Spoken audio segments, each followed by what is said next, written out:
Welcome back to my channel phone पे study. मैं आपका टीचर राहुल कुमार दास और आज के इस वीडियो में हम लोग देखेंगे what is an angle and how an angle forms. तो स्टार्ट करते हैं बिना देर किए।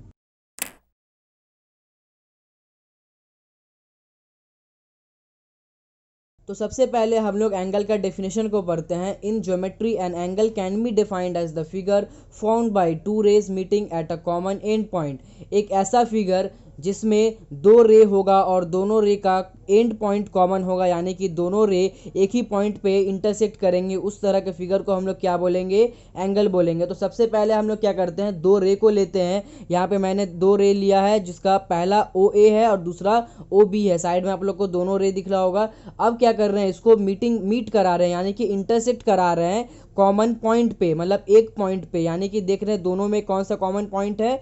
ओ है। दोनों में ही सेम पॉइंट कौन सा दिख रहा है अपने को? ओ दिख रहा है। अब दोनों को क्या किए कि ओ पॉइंट पे मीट करा दिए, यानी कि इंटरसेक्ट करा दिए। और यहाँ पे क्या बन रहा है, एक तरह का फिगर बन रहा है, उसको हम लोग एंगल बोल रहे हैं। यानी कि जो पिंक कलर का पोर्शन जो आप लोग को दिख रहा होगा, वही एंगल यहाँ पे फॉर्म हो रहा है, वही एंगल यहाँ पे क्रिएट हो रहा है और उसी को हम लोग एंगल बोलते हैं। उसको मेज़र करने पे जितना डिग्री आएगा उसी को हम लोग एंगल बोलेंगे। तो अब यहाँ पे देखते हैं कि इसको रिप्रेजेंट कैसे किया जाता है। तो यहाँ पे N angle is represented by the symbol. ये आप लोग को रेड कलर का सिंबल दिख रहा होगा, उस सिंबल से ही हम लोग एक एंगल को रिप्रेजेंट करते हैं। और यहाँ पे आप लोग दिख रहा होगा आप लोग को कि किस तरह से हम लोग इस एंगल को लिखे हैं, एंगल ए ओ बी। यानी कि जो सिंबल आप लोग को दिख रहा है छोटा सा एल तरह का, उसको भी हम लोग एंगल ही पढ़ते हैं और इसको हम लोग पूरी तरह से पढ़ेंगे एंगल ए ओ बी। ठीक है। ओ को जहाँ पे मतलब कि एंगल क्रिएट हो रहा, मतलब कि जिस जगह पे एंगल एक्चुअल में बन रहा, उसको हम लोग बीच में रखेंगे और बाकी जो दो पॉइंट होगा, मतलब कि ए और बी जो होगा,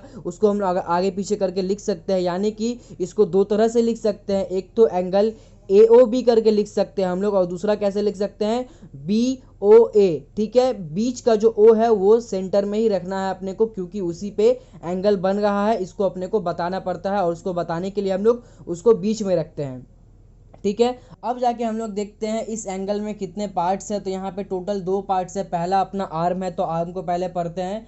the two rays joining to form an angle are called arms of the angle. Here O A and O B are the arms of the angle A O B.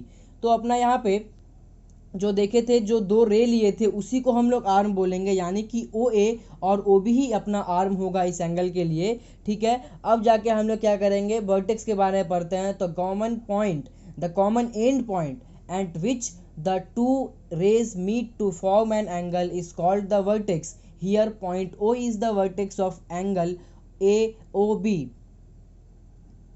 यानी कि जो दो रे था वो जहाँ पे मीट कर रहा था, जो कॉमन एंड पॉइंट पे मीट कर रहा था, उसी पॉइंट को हम लोग वर्टेक्स बोलेंगे। और इस एंगल के लिए अपना कॉमन एंड पॉइंट कौन सा था? ओ था। यानी कि ओ इस एंगल के लिए क्या कहलाएगा? वर्टेक्स कहलाएगा। एक एंगल से रिलेटेड इतना ही इन्फॉर्मेशन हो सकता है। यदि इससे ज़्यादा हम लोग कोशिश करें तो हम लोग टाइप्स ऑफ एंगल में चले जाएंगे।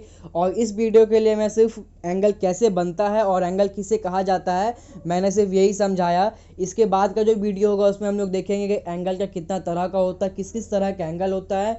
सो आप लोग इस चैनल को ज़रूर से ज़रूर सब्सक्राइब करके रखना और बेल आइकन ज़रूर दबा देना, क्योंकि इस चैनल पे रेगुलरली इस तरह के टर्म्स रिलेटेड वीडियोस आते रहते हैं। सो ज़्यादा से ज़्यादा आप लोग शेयर करो अपने फ्रेंड से और सब्सक्राइब जरूर करके रखना। मिलते हैं नेक्स्ट वीडियो में। Thanks for watching.